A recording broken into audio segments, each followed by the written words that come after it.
Hello, everyone. Welcome to another episode of Queen City Unleashed. I am Shea Olushina, and today I have with me Mr. Larry Swayne, CEO and founder of Wingzza Mambo Sauce. Larry, how are you doing today? I'm doing good. Welcome Shay. to the Thanks for having podcast. me. I'm happy to be here. I'm glad. Larry reached out, and that means a lot to me because we are just getting started and don't have a following yet, but he saw what we are trying to do here and reached out. And so I really do appreciate that. Yeah. Thank you for answering the call. Oh, yeah. I'm always trying to spread the gospel of Mambo Sauce. Hey, yeah. I saw what you guys were doing. It was really cool. Really, a lot of podcasts just getting started don't look as good as yours. I appreciate it. Hats off to you. I appreciate it. Shout out to my guy KJ setting us up for success here.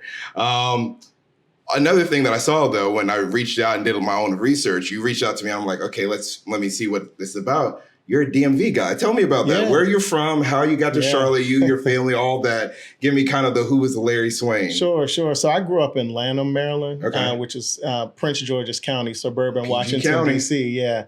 So PG County, I grew up in Lanham my whole life for the most part, and I went to college in Baltimore at Morgan State University. I'm familiar. Yeah. But yeah, growing up in Prince George's County, it was very similar to Atlanta in a sense that it's just huge Black population, lots of culture, lots of cool things to do growing up. Food, sports. That's where Kevin Durant is from. Yep. Right down the street from me. Lots of other folks have come out of there. Yeah. Yeah, I did know Kevin Durant.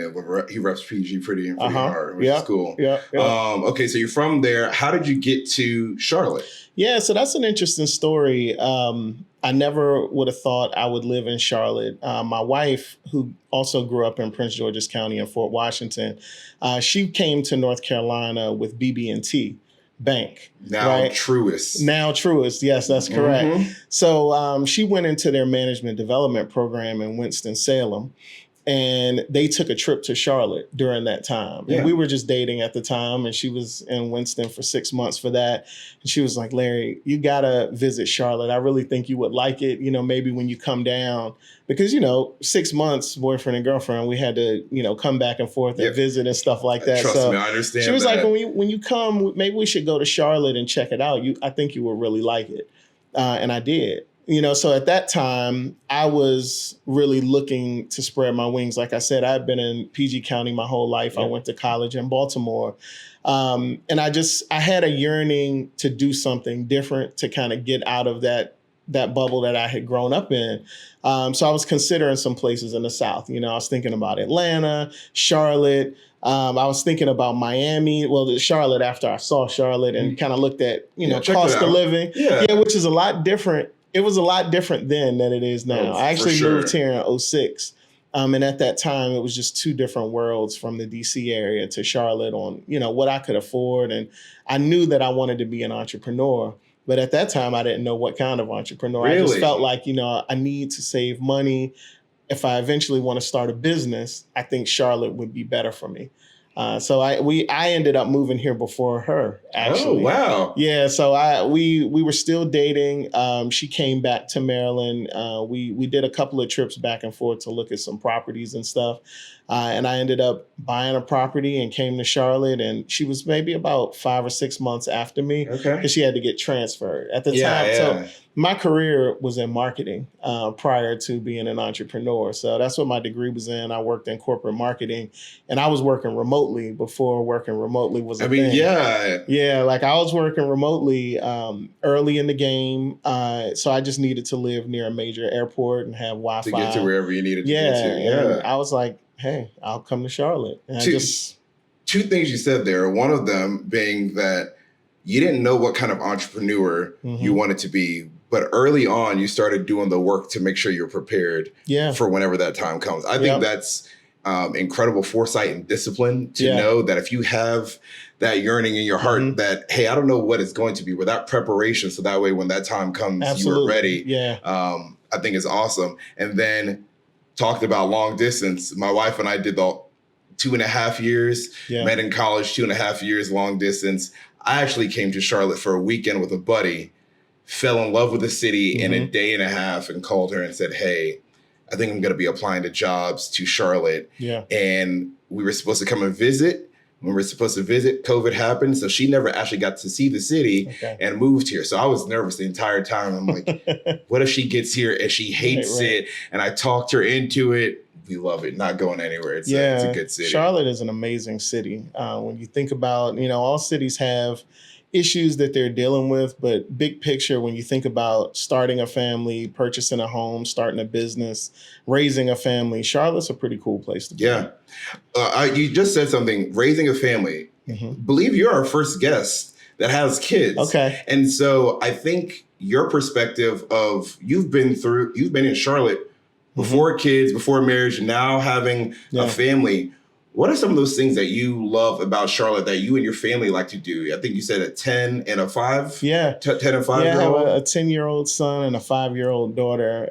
My son is actually getting ready to start middle school in 5th grade. His school starts in 5th grade. And then my daughter's starting kindergarten. And for us, for them, we love the diversity of Charlotte. You can go 5 minutes in any direction and see people from all over the world, all walks of life. So we really like that. My son is big into sports. What's his sport? Two-sport. He's a two-sport athlete. He plays tennis and basketball. Ooh. Yeah, he plays tennis and basketball. So he actually started tennis when he was 5 during the pandemic, just about to turn 6. Get outside. Yeah, getting outside. And a coach saw him out there and said, he's pretty good to have never taken tennis lessons. I would love to work with him. And we started there. Shout out to Coach Brown. He's a historic tennis coach. He's coached for the last 50 years, all sorts of Black athletes, getting them into tennis. Oh, that's awesome. Yeah. So he saw him and he was like, hey, you should we were just out there hitting the ball, not knowing what they were doing. I never played tennis growing up. You was trying. Yeah, I was just hitting the ball with him. And my son Carter, he has always been an athlete. So he played flag football, basketball, baseball, just about anything you give him, he would be good. He tried soccer. Yeah, he did soccer too. He's done them all. But when he got into tennis, he really took to that. He's stuck with basketball as well. So he plays on Team Curry, which is Steph Curry's AAU team. The Under Armour circuit. Yeah. So he plays there. So he's busy right now, but sports are great for him here. We like his school a lot. And then my daughter is about the same. So she's getting ready to start tennis lessons now. And she likes soccer. She played soccer this past season. That's the sport I love. Yeah. So what do y'all do like on a weekend? You have a free Saturday. If it's not sports related, what are some things around Charlotte that you guys like to do? Are you museum folks? Are you like parks or mixture of both? Or we like a little bit of everything. So we like, we'll go to the pool. We'll go to, some of the splash pads and splash parks and stuff like that. We also just get out to the parks, the general parks, know. So we like parks all over the city. Those are really cool. We're usually at games as well, since they're doing that. We love pizza. We're foodies, all sorts of food. Okay. So we what is your give me like one of your 2 of your pizza spots. Bird Pizzeria and Da Vinci's. Where's Da Vinci's? Da Vinci's is in Davis Lake. It's up in the university area. Okay. Bird is over here by Optimus. Yeah. So I would say those 2. If anybody asks me where to find a good pizza, that's where I'm sending them. So what you don't know, and we'll get into this, but this business started as a food truck. I have that. Right. We'll get into it. All right. But I was going to say, I used to sell pizza. Yeah. I know good pizza. I got questions for you about it. I got questions for you about it because I feel like you'd be somewhat an expert on the pizza game. So you talked about, other than pizza places, what other places you guys like to eat? We love Mexican food as well. So, I would say Three Amigos is our favorite. A buddy of mine is crazy about Three Amigos. I love Three Amigos. He talks about it. He said they know him. Like he goes so often that they know him in there. Yeah, when I used to work at Central Piedmont, it was exactly 7 minutes away from Three Amigos on Central. I would go over there for lunch all the time. It's great to go for lunch. But I like Three Amigos. Burgers, I love Harriet's. Right, I like Harriet's. They're in Optimus Hall. Aces is good too. Cheesesteaks. Okay. Yeah, you said that one in Optimus. I got it now. Yeah, Harriet's hamburgers. But you got to get the Royale. You got to get the Royale. I like the Royale better than the classic. Okay. Yeah. Okay. Now I know what to order off the menu. Yeah. Okay. Yeah. They always have a long line. So I think that's why I don't go, because whenever I get to Optimus, it's always when everybody else wants to eat. Yeah. And I've wanted to try it. Each time, I'm like, that line has got 30 people in it. I'm not going to eat for another hour. So now I know I need to go in an off hour, the Royale at Harriet's. Get the Royale at Harriet's. Their fries are good too. They got a good burger. Okay. Yeah. Mom and dad date night. Yeah. Where are you guys going? Where are some spots you like to go hang out? So we recently did a date night where we went to a couple of new spots that we hadn't gone to. So I will tell you our most favorite date night spot in general is we go to Eddie V's. I know that's not a local Charlotte spot. It's a chain, but they have live music in there. The bar is good. We can go sit. Even if we want a full dinner or if we want appetizers, whatever, I like Eddie V's. That's your spot. You know? So you know how it is when you tell somebody a chain, right? So Eddie V's is cool. Recently on our date night, we went to Dahlia's. Dahlia's is a really cool bar that you can't see from the street. I would look that up. Dahlia's is cool. We had a couple cocktails there. We went to Spice. I've heard of that. Yeah, so they have like it's like they have sushi. They have West African food, but really cool music. So we went there, and then we went after we had our drinks. So we hopped to those places and went to drinks, and then we finished for dinner at Midnight Diner.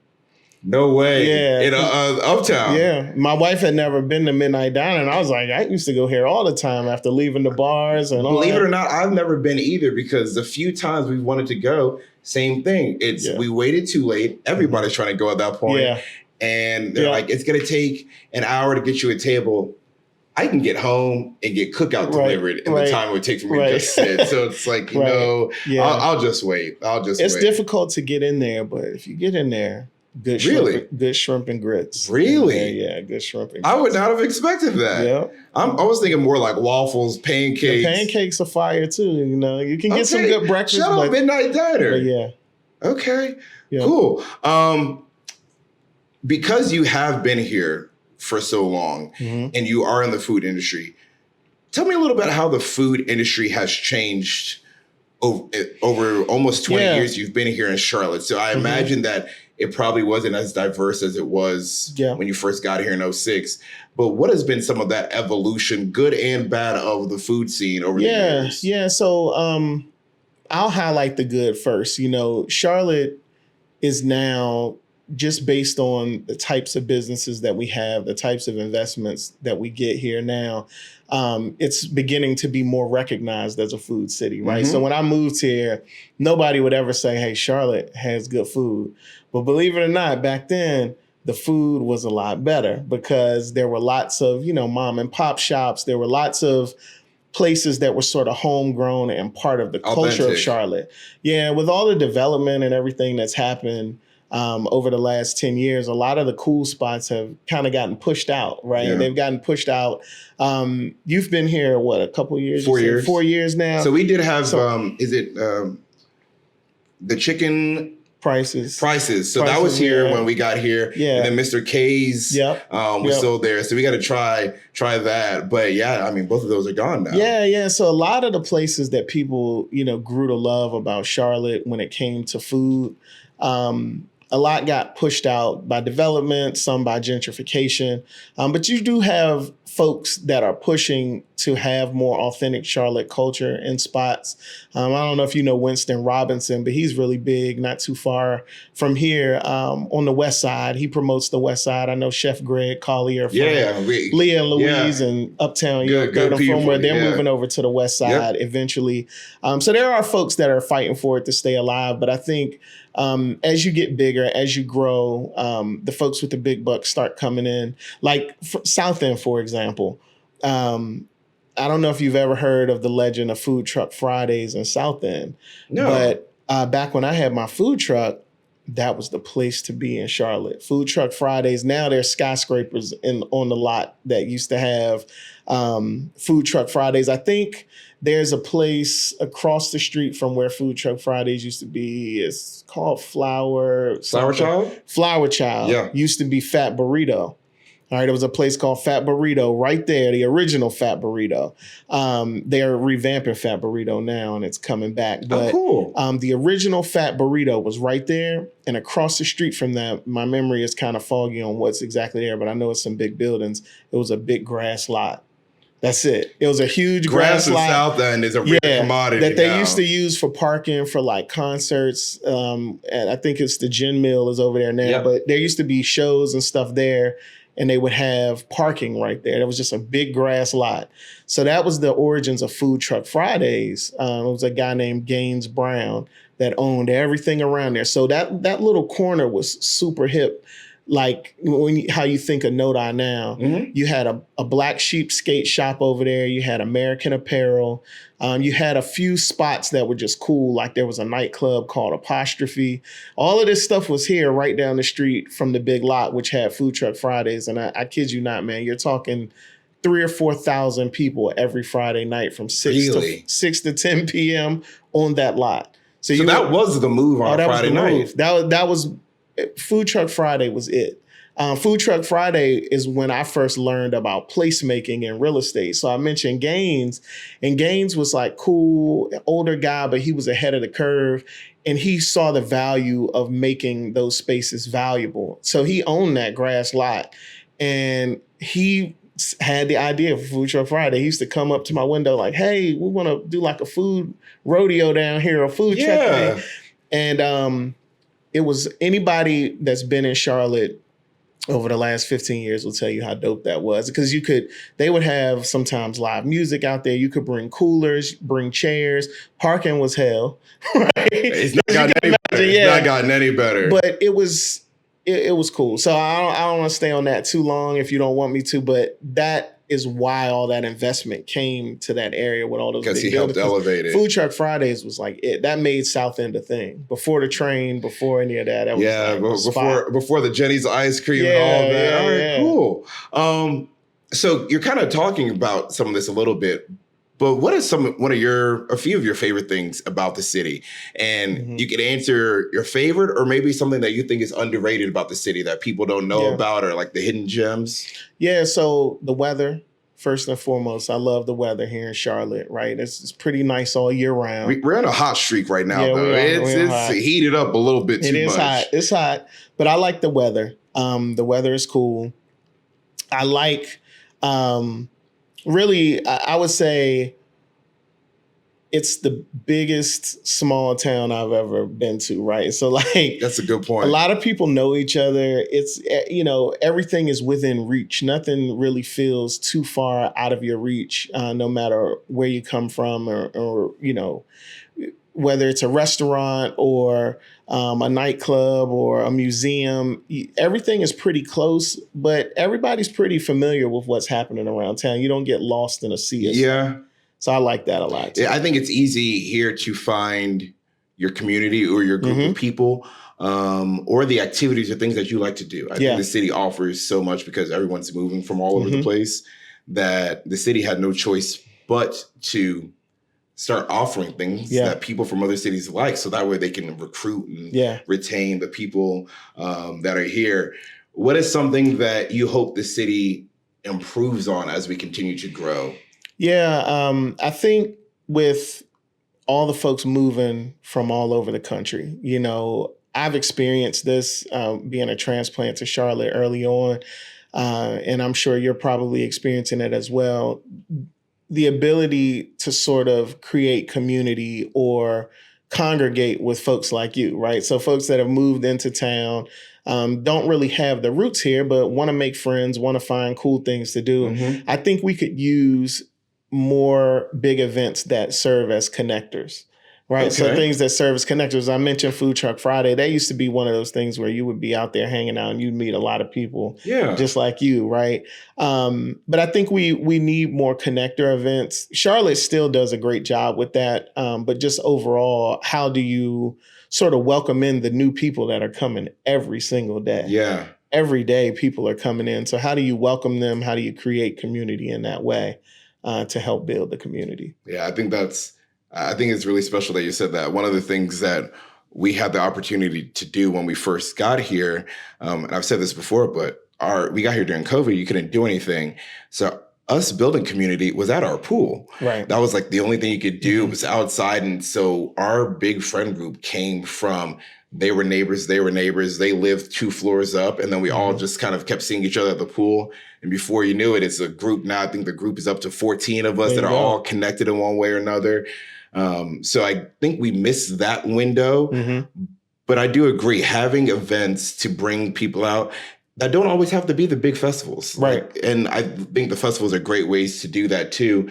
But maybe things more regularly throughout the year to allow people to kind of congregate together as the city of Charlotte and do things. Yeah, just something you can hang your hat on. Yeah. Yeah. So as a parent, we made all our friends through our kids. So like we you start to see who your kids are friends with, and then it's like, well, maybe we should set up a play date. And then when you do that, you start to kick it with the parents. Yeah, that's how it goes. My parents were the exact same way. It started, all of their friends were all of our kids. Like we all had kids that we all hung out, played sports together, did church together, whatever it was.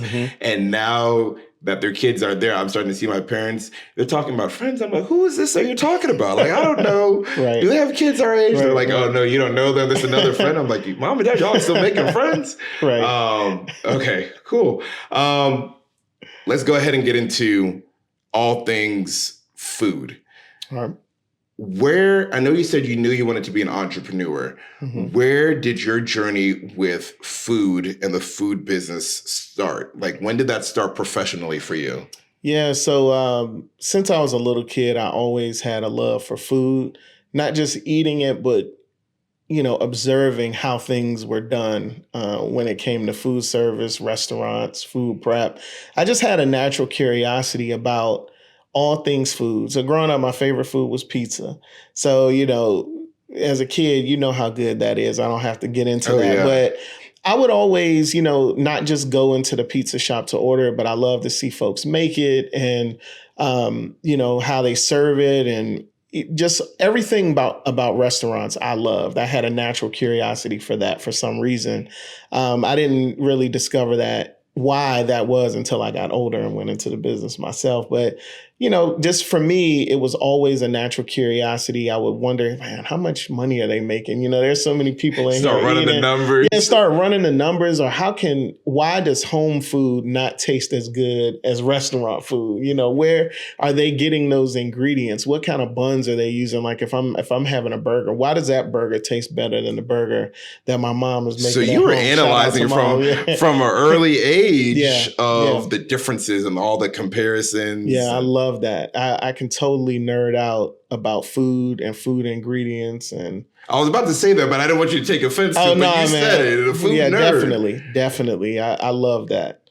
That is so unique. I don't feel like I hear a lot of people talk about the ins and outs of a restaurant. So then what was your transition into that professionally? When did you start? What was your first thing that put you into the food industry? Yeah, so I went to college for marketing, right?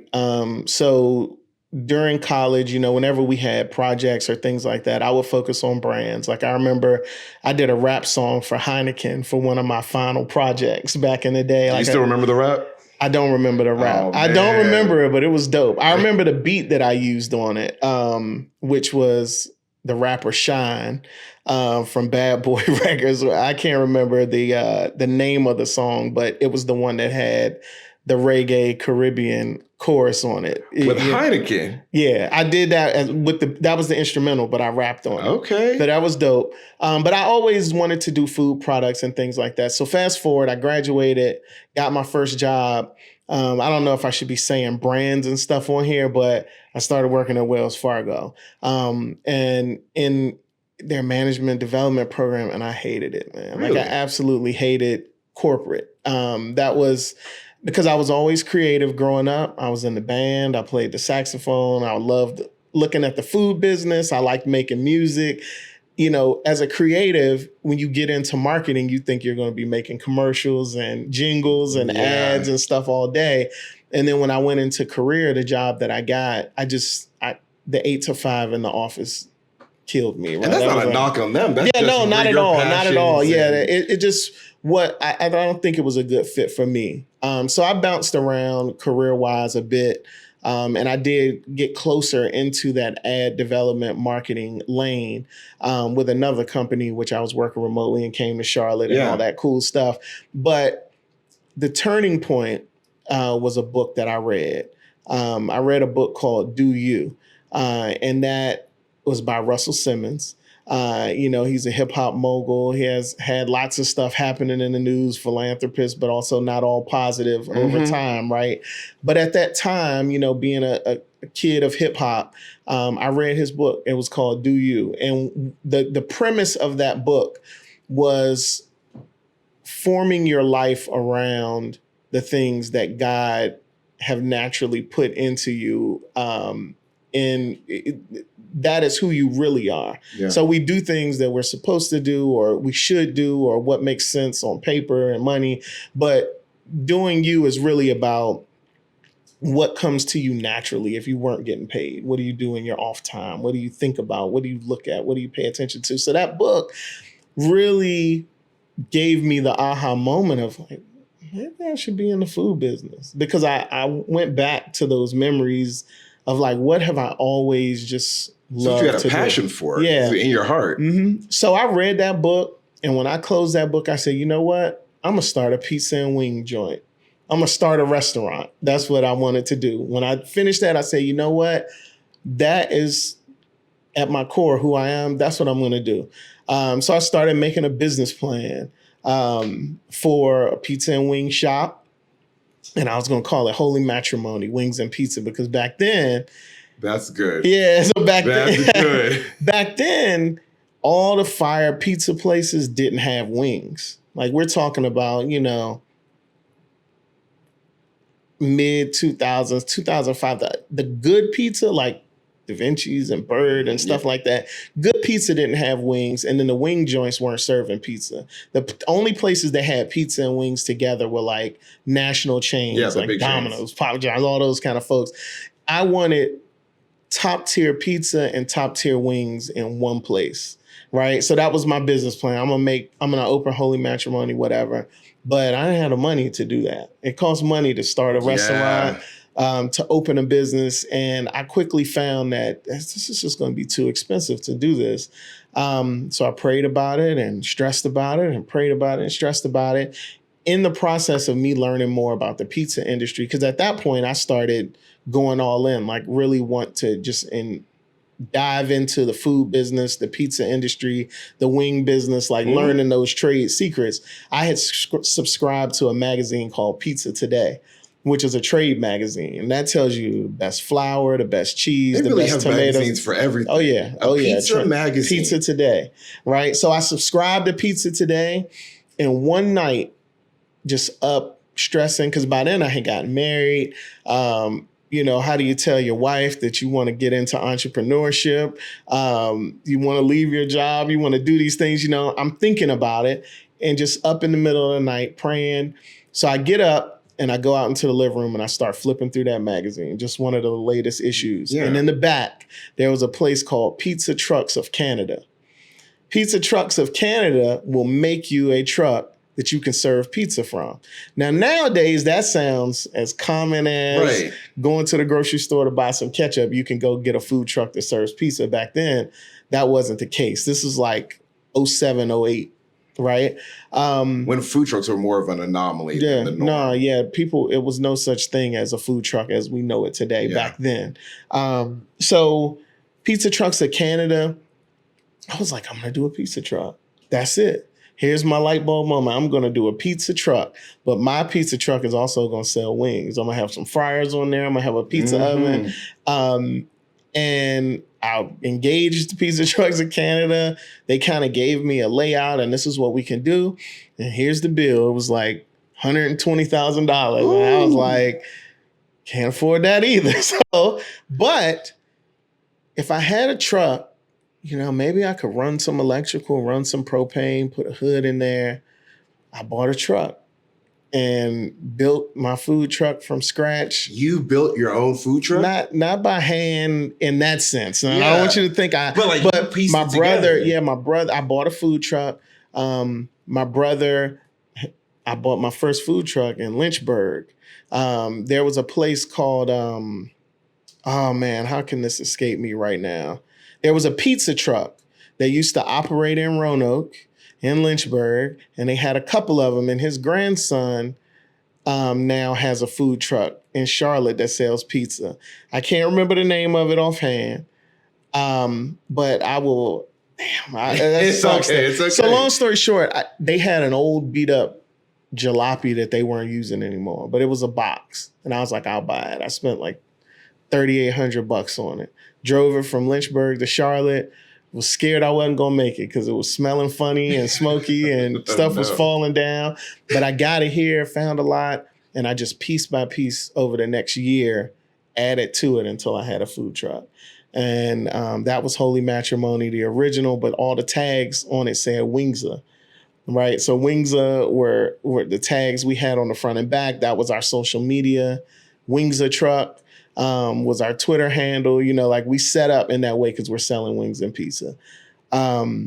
So that makes more. I've been curious this entire time of what Wingzza. I'm like, what is it? It's the wings and pizza together. Yeah, okay. Wings and pizza. So Holy Matrimony truck started. We were out the gate a really cool thing for Charlotte because we were incorporating social media. We were a pioneer of the industry, you know, so we had social media going. We were selling like really good pizza and really good wings. We used to park in Gateway Village near Bank of America, and we were gaining some popularity.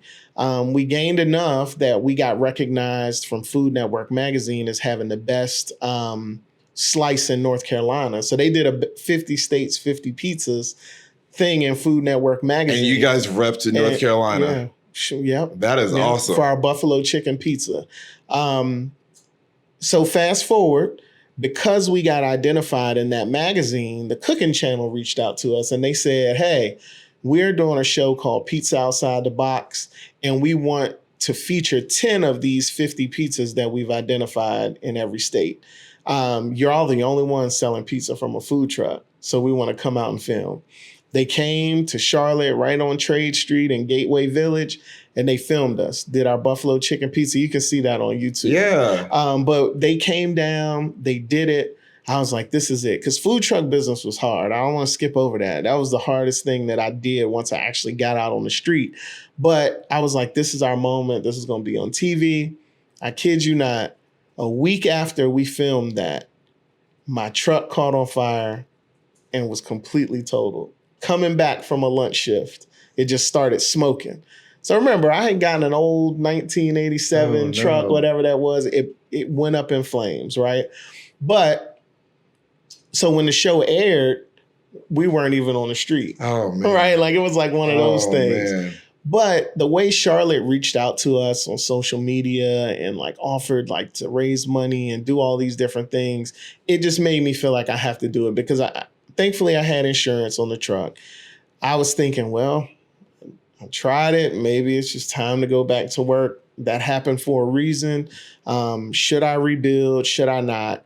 And I told myself at that time, if I rebuild, I'm going to really brand it for me. Right. Like, so at the time it was like Holy Matrimony. To me, that had gotten kind of corny, you know, because we were playing 90s hip hop and R&B. You know, we were really working to incorporate hip hop and just my personal style, sneaker culture and all of that into our food truck. And the Holy Matrimony thing just didn't match. So I said, if I come back, I'm going to do it my way, from a brand, from our marketing, everything that we do, instead of just trying to be, you know, corporate and commercial and not true to self at that time. So if you're you in that moment, people are going to come to you because you're authentic. Yeah. Yeah. So that's where Wingzza came from. So when we came back, we redid the branding of the truck. The name was Wingzza. Holy Matrimony was gone. We came back as Wingzza, and we just revamped the menu in a way that it was more simple, it was more straightforward, and it focused on the sauces. So Wingzza was like it in Charlotte. We were Charlotte's most popular food truck for a minute. And there were some that were out there that were growing as well, but we're all like foundational, right? So 10 Kitchen was out there back in the day, Urban Legend, Roaming Fork, and Poppy Queso. I'm sure y'all have heard of Poppy Queso. So Poppy Queso was out there as well, and they ended up putting their spot in Optimus, and the guy Brian from Poppy Queso also is the owner of Harriet's Hamburgers. Oh, okay. Yeah. Okay. So the food business back then, like food trucks were a really cool new thing.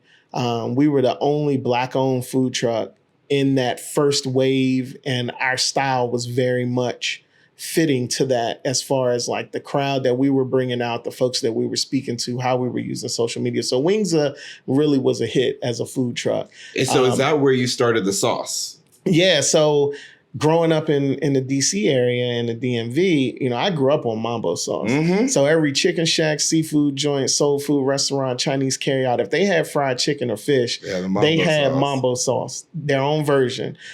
This was my recipe. I just wanted to taste the home on our menu. So Wingzza Mambo Sauce was just one of our 11 flavors that we had. We also had we had the Charlotte Hornet. We had Carolina Buffalo. We had a Cam Newton flavor wing. Oh, right? Okay. So this was during the time that the Panthers were going to the Super Bowl and stuff. We had a Cam Newton wing. We had lots of cool flavors. All of them were from scratch. But the Wingzza Mambo Sauce is the thing that went people crazy. Kept coming back They for were it. chasing us for that because people who had transplanted here from DC and Maryland were like, I can't believe they have Mambo Sauce on that truck. And it is like good. Home. It tastes just like home. So they were chasing us. And then to the Carolinas, it was a whole new thing. So Mambo Sauce became synonymous with the Wingzza food truck. And we just started bottling it. We started bottling it just to have an add-on to sell from the window. You could get like a Mambo combo, 5 wings and fries and a bottle of Mambo sauce. Hey. Right? So we were selling the product from the window. And then we got on the Food Network. So when we got on Food Network on Food Court Wars. I was going to ask. I wanted to, again, do my research. Tell me about that experience. That was really cool. That was a game changer for us as a brand, right? As a food truck, as a brand, as a sauce company. It was a game changer because you have like a national television audience. You know, that show was hosted. I watched it. I watched that show. Oh, there you go. Yeah. So that was, hosted by Chef Tyler Florence. It just put us on the map, solidified us as Charlotte's most popular food truck as well. Reality TV is a crazy thing, right? Like, so we shot for like 3 days, 12 hours, 15 hours a day for a 1 hour episode, right? And, so it does not capture everything. No. And I've heard that from other people too. And I think if you really are paying attention to reality TV, especially the ones that take days, if it takes days, you think they can show you everything. Yeah, they can't show everything. An hour. Sometimes they're going to show you the really juicy stuff or like the really terrible things because that's what's going to give views. They're not going to show you all the in-between because nobody wants to watch that. So I definitely understand that. So I think like those one-off episodes, it's no way you can get everything. But if you're on a show and you can, do a season, multiple seasons, like think of like Real Housewives or something like that, you start to really get to know the people and what makes them tick. But this was, a really cool thing for the food business. It introduced Mambo Sauce to the rest of the country, first time on national television. Ooh. We had Mambo Sauce there. What is that morning like? You get the call from Food Network. What is that day of going into your first day of shoot? Like, are you nervous? Are you losing your mind a little bit? Yeah, super nervous. You don't want to say anything crazy. You want to know, like, how am I going to look on camera? What's going to happen? Because you just don't know. Are we going to win if we lose? Because it was a competition. Yeah, that was a competition. How did the competition work? So we were competing against another food truck from Charlotte, actually. It was called the Mayo Bird. The Mayo Bird, I don't think is around anymore. They actually ended up being a restaurant, but it was Wingzza versus the Mayo Bird was the episode. And what we did was we went into a mall food court and we competed for 3 days to see who gets the spot for free, rent-free for a year. So if we won the competition against the Mayo Bird, we get that restaurant rent-free for a year. So day one, it was just like they had some farmers come out from a sausage company, like they did sausage products, pork products, chicken products. They had their pork sausage and they wanted us both to use their incorporated into somehow. a recipe. Yeah. So, and then their whole staff came out and judged. We lost that competition. I was mad about that. I thought we should have won that. Oh, so you're down 1-0. Yeah, we're down after day 1. After day 1. And then day 2 was a marketing event. Like, so how much marketing could you do in the community to get people to come? Day 3, which was the official competition where folks are lining up. Whoever makes the most money that day in the food court wins. So we did a wing eating contest on that day and gave out Team Wingzza t-shirts. And we had a ton of people show up the next day. And then we went on to win the next day. Yeah. Okay. You have to check that episode out, man. That was pretty cool. Wing eating contest. Yeah. So y'all won. So that meant you got the spot in the food court. We got the spot. And this was in Hickory in the Valley Hills Mall. So the gift in being on Food Network was the notoriety, the ability to be able to say that to anyone forever when we talk about our products or whatever. That does have some equity that we can use. The downside was that things didn't go so well in Hickory, so we opened up the spot in the Valley Hills Mall. We only ended up keeping it for the year that we had the rent free. Yeah. But it was tough, because there were a few things at play, right? So we were in an entirely different market. Had it been in a mall in Charlotte, would have been fine. We would have went crazy because everybody already knew Wingzza. That would have been our first brick and mortar location. Yeah. We could have brought our audience there. It was close to home. The Hickory store was an hour and 15 minutes away from my house. So they don't know you. They don't know me. They never heard of this food truck. No, but they did know that, this is the Food Network restaurant. At the beginning, I was thinking I was going to be rich because the first 3 or 4 months, it was a brand new thing in town, but then also people were traveling. So Food Network, a lot of folks don't realize once you're there and you have a restaurant, people will travel to come to that restaurant. Mm-hmm. So we had people coming from all over to Hickory just to try us out. And while they're airing the episode, that kind of maintains. But when it was done, once the episode was done, we're just in that market, in that mall, competing like everybody else. And, Hickory wasn't the type of town where folks are coming into the mall to eat during the week. Maybe when they were coming in on the weekends, they were shopping but then there was also a Chick-fil-A in there. There were other things that we were competing with God's chicken now. Yeah. And, I just think it just wasn't the best fit. So we had to be open every time the mall was open, which coming from the food truck business, we had a lot more flexibility. Right. So it was just, the model wasn't right. We didn't necessarily have the support in the community to really maintain it. And the mall business is tough anyway. Yeah. So many of them closing across the country, hard to stay open, especially with online shopping, especially in today's time. So that's a tough one. So we were one and done there. But what that did was the Food Network situation put our product on the map, put us on the map. We were able to sell the Mambo sauce from the Hickory store, and we stood up our e-commerce during that time. So, because we were on national TV, it was like, we got to put our Mambo sauce on our website so people can buy it. And so they can find it. Yeah, so we did that, and we started selling it to folks across the country. And so from selling it to people across the country, also understand you're in U.S. chef stores. Yeah. What was that moment like for you when you found out that you were going to get to sell that? Because that's a store where any kind of restaurant can go in if they're looking for their basic supplies, anything special. Yeah. What was that like, that moment for you? So this is going to be a 3-hour podcast maybe when I tell you this story. Food Network had occurred, right? It had happened. And we were still servicing Charlotte. So that store was one and done, but we kept the food truck open. We got approached by a concessions company that handles stuff at Charlotte Douglas Airport saying, we love your sauce. We want it in our bar and grill, on our wings, on our chicken sandwiches. Can you sell it to us to use there? I said, you know what? I will. Can you say that this is from Charlotte's most popular food truck, Wingzza, in the menu? When you sell it, they were like, sure. I started selling it to them, and that's when another light bulb went off. Like, I could sell this to restaurants because it is very popular. No one is selling it to restaurants. Let me do that. So I started packaging it for them. They were the inspiration. And I actually sold my food truck. So we had closed the store. and we sold the food truck, I went back to work. My son was a newborn there then. So food business is tough when you have little ones. So I had gone back to work in marketing. The only reason I was still making that sauce was for SB&J Enterprises. Shout out to them in Charlotte Douglas Airport. Yes, they were the only reason I was still making that sauce. But once keeping the dream alive, kept it alive by the thinnest of threads. Like you wouldn't believe how it was every day I wanted to stop making that sauce, but they needed it at the airport. So I was just doing it. Wasn't making a lot of money off of it. It really wasn't worth it at the time, but God told me just to keep going. So at that point, I started to package it more in a more acceptable food service sort of packaging to both service the airport and maybe pitch it to other restaurants. I did that, and it got to the point where I was selling it to about 10 restaurants around Charlotte just for their wing menus. And hey, you may have known the Wingzza food truck. Now we're selling our mambo sauce.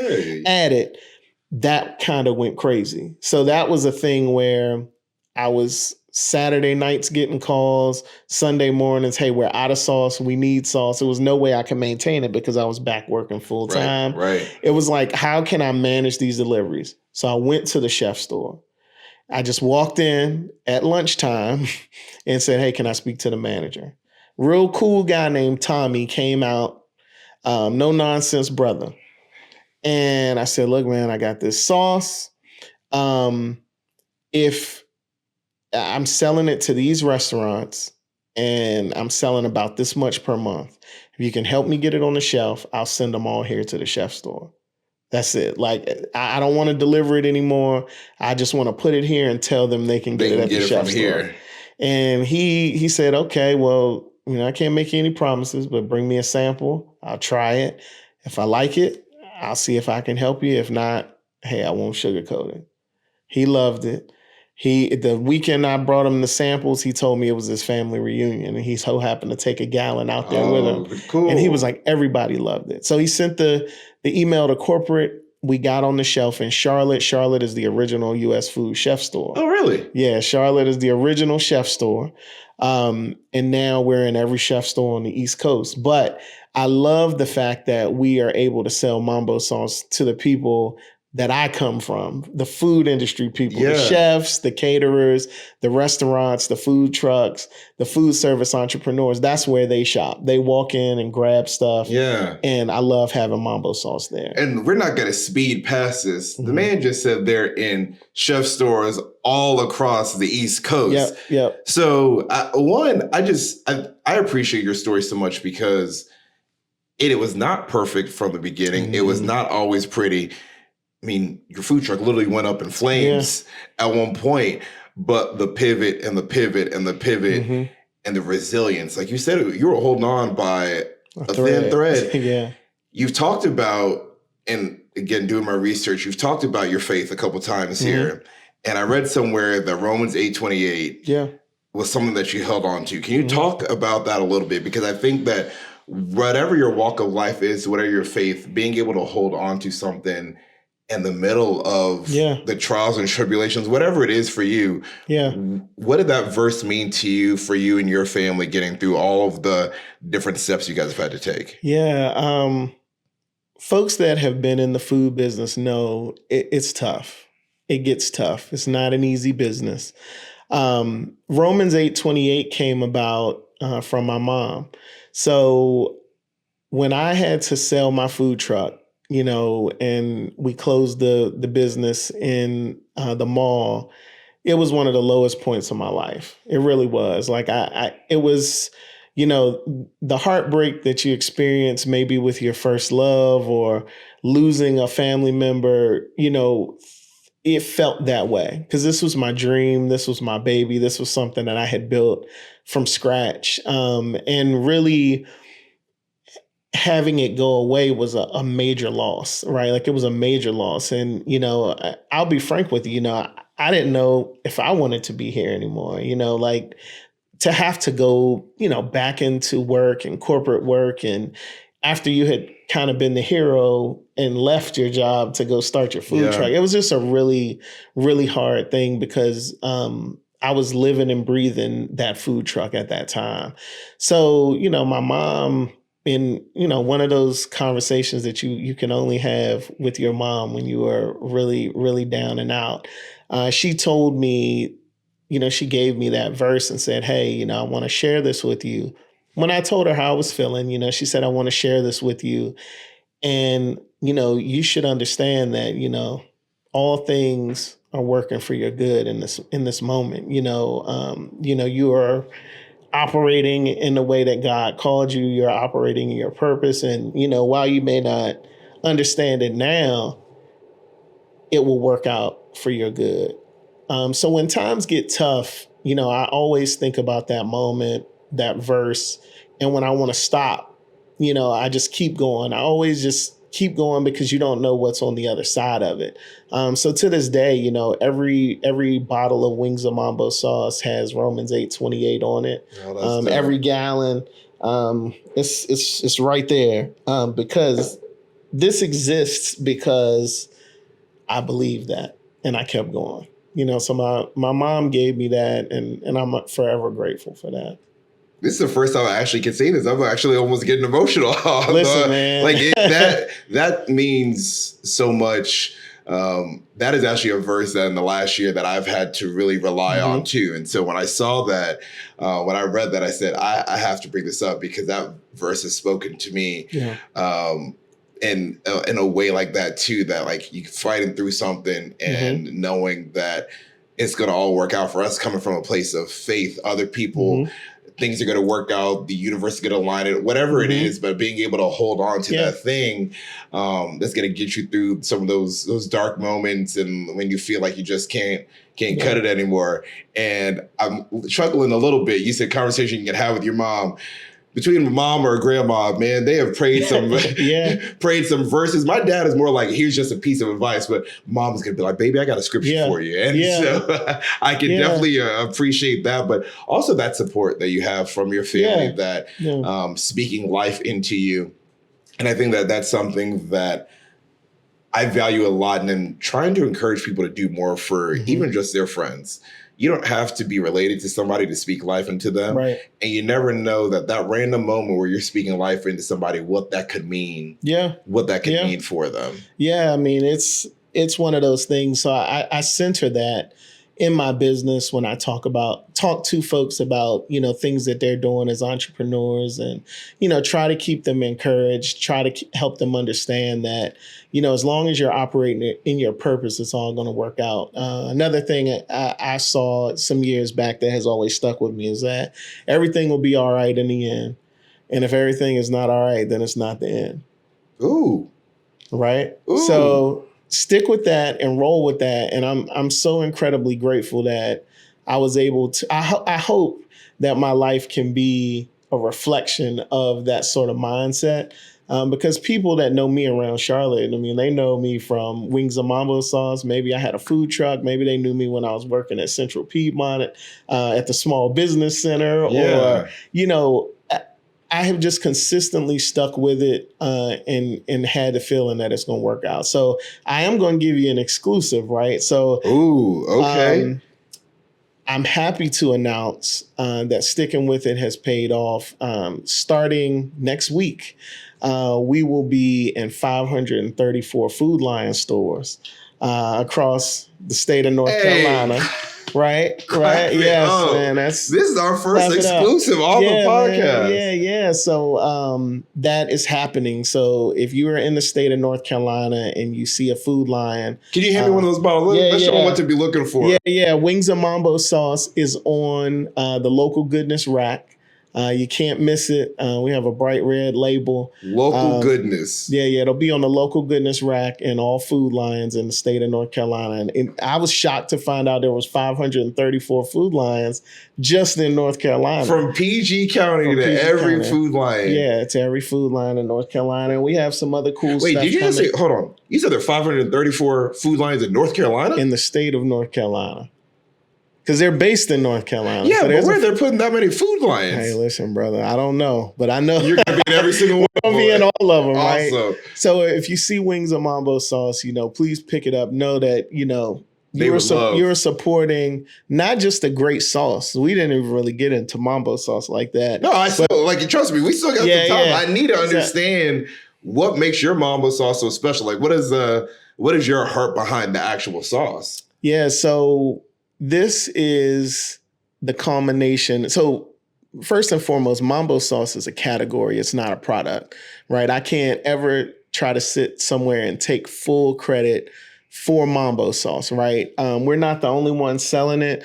We're not the only ones that have ever made it. This is something that has had my community in a chokehold since like the 50s, right? Mm-hmm. So mambo sauce is the perfect blend of everything. I tell people, like, every sauce that you like or that you think you like, mambo sauce has a little bit of all of that in one bottle. So it's not a barbecue sauce. It's not a hot sauce. It's not a ketchup. It's a little bit of everything in one. It's sweet. It's tangy. It's sticky. It has a little kick to it, but it goes great on anything fried. So, my mambo sauce is the ultimate mambo sauce because growing up, I used to like Danny's Carry Out. I liked Johnny's Carry Out. I liked Kenny's. I liked Oohs and Ahs. I liked Howard China. There were so many different mambo sauces that you had to be in the mood for. It's like barbecue sauce in North Carolina. Some people's are a little bit smoky. Some people's are a little more tangy. Some are, red. Some are just a deep brown color. But this one is like the highlights of all of my favorites. And I put it into a bottle and it really is like magic, that it built the Wingzza food truck and restaurant business. We're building a sauce business now that has so much in front of it. The chef store and the food line thing are just the beginning. Over the next year, there's a lot of other big things that we can't announce yet that we've been working on. But it's magic in a bottle. Right. I'm excited. I'm a grill. I don't know if you saw my grill coming in, but I got a grill. Her name is Big Bertha. Okay. Do a little bit of everything on Big Bertha. Right. So I'm excited to put some of this on some wings of mine. Yeah. So I encourage you, if you're in Maryland or DC and you see mambo sauce on the menu, you should try it. If you see another brand of mambo sauce on the shelf somewhere, you should buy it. You have to understand this is an industry. Like hot sauce is an industry. Mm-hmm. We're trying to build a full category industry for mambo sauce, and they can come in many different shapes, colors, bottles, etc. But we think we got the one. Wingzza Mambo. So once you've tried them all, then you'll understand where Wingzza Mambo Sauce ranks in those rankings. But yeah, if you love mambo sauce, if you're familiar with the history and the culture of Washington, D.C. and why mambo sauce is important, you know that we nailed it. We nailed it. Yeah. Okay, so in Charlotte, where can people go, restaurants where they have mambo sauce? So we want people to go. Maybe they're not sure if they want to buy a whole bottle yet from the store, which if you're interested, please go check it out. Your local food line, check them out and get a bottle. But what restaurants around Charlotte can people go and enjoy this on the menu? Sure. Yeah. So there's a few. I'm just going to ask for forgiveness early on for those that I'm not able to mention, but I'm just giving you the quick hits of the ones that are at top of mind. So Queen City Cheesesteaks has mambo sauce. They do an amazing mambo wing, but you can also get it on their cheesesteak. You can get it on anything. They have cheesesteak egg rolls. They serve mambo sauce drizzled on top and all that good stuff. So Queen City Cheesesteaks is one. Ronaldo's Culinary Experience, which is on West Boulevard. That's another one. Ronaldo, it's funny. He actually used to do pizza on the Wingzza truck back in the day. And now he has a famous oxtail pizza that has been featured all over the country. I've seen it. Yeah. So Chef Ronaldo Norris, he has mambo sauce on his menu over there. Don's, which used to be called 7th District, which is on 7th and Caldwell in Uptown. They have amazing wings. They're most famous for their mambo shrimp. Their shrimp and grits are good over there too. So I would say check out Don's. They have mambo sauce. I had a couple others